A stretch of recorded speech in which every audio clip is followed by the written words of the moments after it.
Ayan guys, nailagay ko na guys ang gulay. Ayan, tapos nilagyan ko na rin po ng pampaasim. Ayan.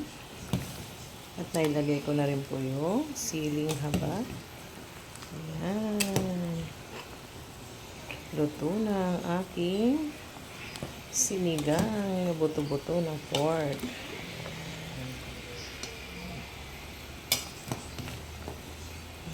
Guys,